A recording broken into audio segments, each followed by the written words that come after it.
the state of the nation, and Dr. Isuwa Dogo joins us now. He's a political scientist. Thank you for coming on this morning. Thank you. Good morning. Well. It was just Dr. Janai Mohammed speaking on a number of issues about the merger, the 2015 elections, and particularly he did say that, well, about the president coming forward, that he hasn't seen any reason. He doesn't believe in that court judgment, by the way, but the judgment stands. But he also thinks that, look, within the PDP, there was that agreement that they had, that it was going to be a one-term thing, even though he's not a member of the party. And he doesn't see why that should be denied. He thinks an agreement is an agreement, whatever it is. They should stick with it. I don't know where to start. You see, Mussolini of fascist Italy said that politics is to man what maternity is to woman. The more you look, the less you see in our political system in Nigeria. In fact, it beats my wildest imagination if somebody is going to start thinking that there can be anything like gentleman's agreement in political landscape of any nation, not just that of Nigeria. You can only think of what is binding on a person as enshrined in the constitution of that political party or the constitution of the Federal Republic of Nigeria. So anything outside that cannot be construed to be an agreement that a person must honor or that stands the test of time for whatever reasons. In the first place, you have to ask, why did the person go into signing such an agreement anyway?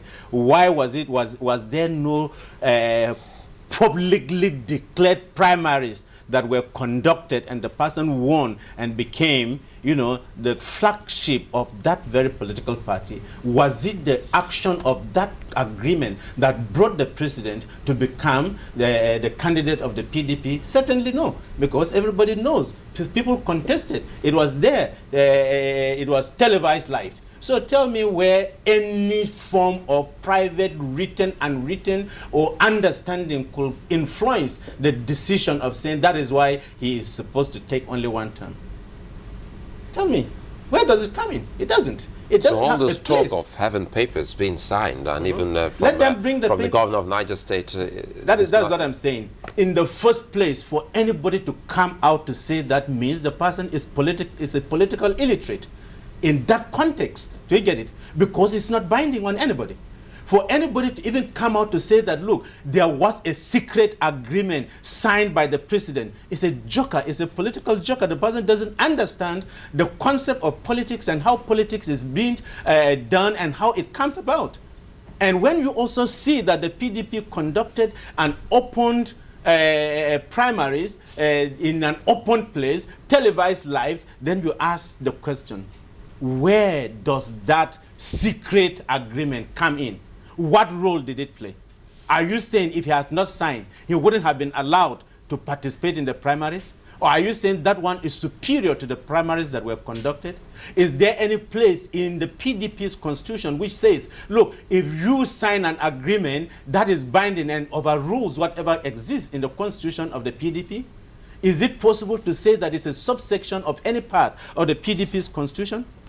You see, what I want you to understand is that all those talking have political interest, and they are talking for themselves to serve their own interest, not the interest of the nation, not the interest of anybody. And in the first place, when you see somebody talking, oh, look, I want an Igbo president, I want a northern president, I want a Yoruba president, the question I want to ask you is this.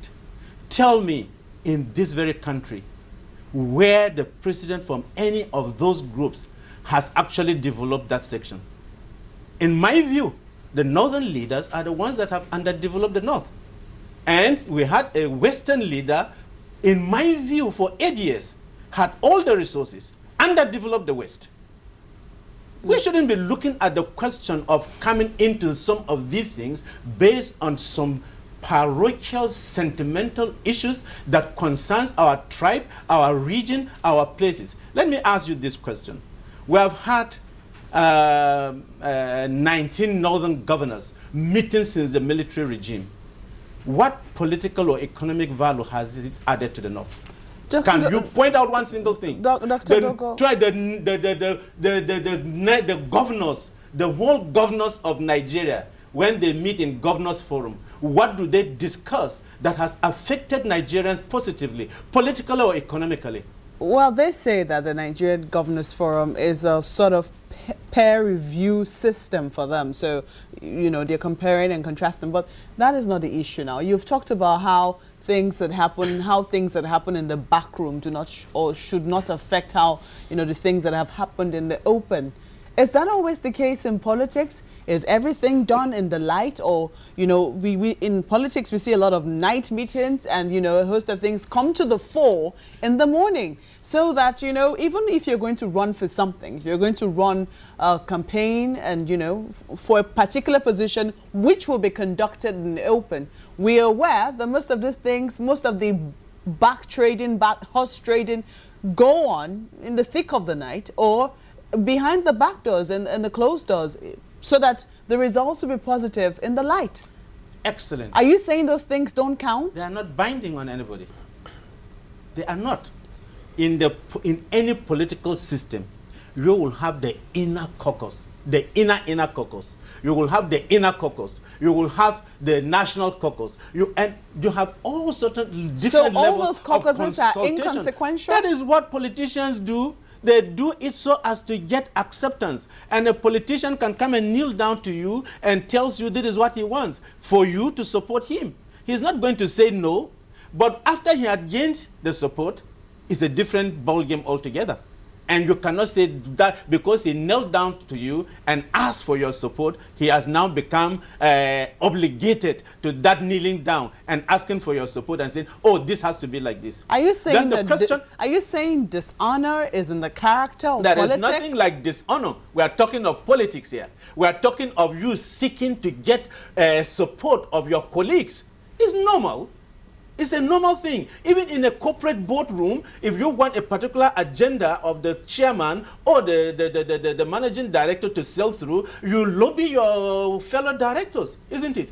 Before the meeting. That doesn't mean that you have gone into an agreement with them and saying that, look, whatever the outcome is binding on this and that and all whatnot. Tell me, can you enforce it in the court of law? The question is this. Answer this question. Can you enforce that in the court of law? Dr. Dogo, the question is this. Usually when those agreements are made, it's usually a sort of gentleman's agreement. Most times, oftentimes. Maybe you're trading something. If you do this for me, I will do this for you in future. I agree. Are you saying that those word-of-mouth tradings are inconsequential? I agree with you. Are you getting me? But let's face the reality of life in politics. If somebody tells you in politics that there is anything like gentleman's agreement, he is politically naive. Because an average politician anywhere in the world will do anything under the sun practically possible to gain political power. When he gets into power, it's a different ball game altogether. And so if you sit down and you think that a politician is lobbying you and telling you some sweet things and all whatnot, and you believe that becomes an agreement binding on you and every other person, you have a political joker. It means you don't understand the concept of politics, not to talk of actually being an active politician. Do you see it? And so when that person goes, you look for ways and means, if you are politically interested, to do the same thing to get to power. And people can do almost anything to get to power. You haven't you seen people get into power and jail the very people that they put in power? In the first place, ask yourself this question. In Nigerian system, how many deputy governors have become governors?